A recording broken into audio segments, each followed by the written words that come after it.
Welcome back to Diary of a Speed Reader. Today's book is Hunger by Roxane Gay, and I'm going to give it 4 stars.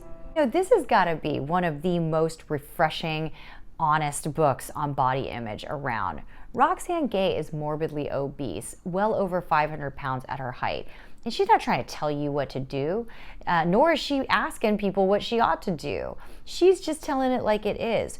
How she got that way, what it's all about, what she plans on doing about it, how it's none of our business in certain ways. I mean, it's all right there. And really, there's so many takeaways. Before we get into that, just a reminder, February is Black History Month. And while it's coming to an end, your desire to have diversity on your shelf does not need to. So if you're having problems deciding what to read, feel free to take from my list. It's all 4- and 5-star books this month that I have no problem recommending. Now let's get into why I really enjoyed this book. Now, the first and foremost thing is this idea of feeling comfortable about your body.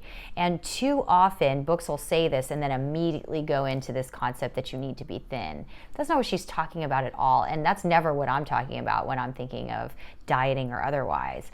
You know, the point is, how do you feel in your body? Like, are you comfortable doing the things that you want to do?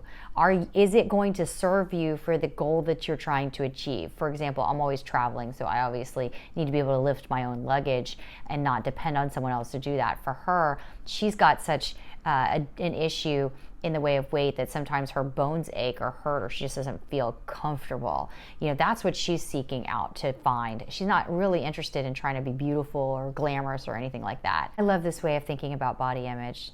The second thing has to do with this idea of trauma and how it relates to eating in this case, but also the way that she wants her body to be. I mean, she suffered the worst kind of sexual assault when she was only 12 years old, and she has no interest in being sexualized or being sexy as a result of that.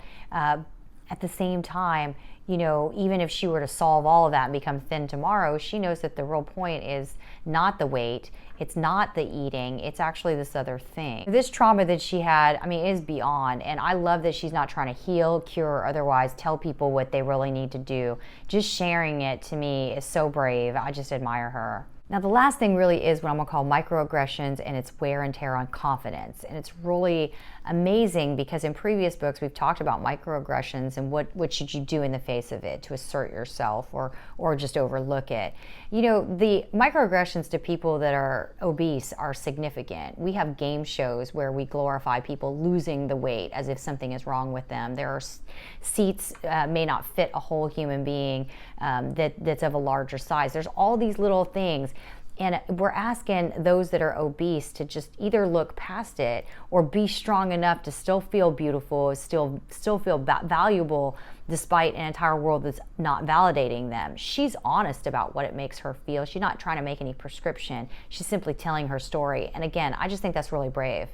Stats, this book shows in Goodreads as 307 pages. I think it might actually be less than that in my e-reader, but I read it in 37 minutes. If you'd like to learn more about speed reading, feel free to comment below. Otherwise, I want to thank the New York Public Library for having this book, and I'd like to thank everyone for liking, sharing, commenting, or otherwise supporting this effort. Really appreciate it. I will see you tomorrow.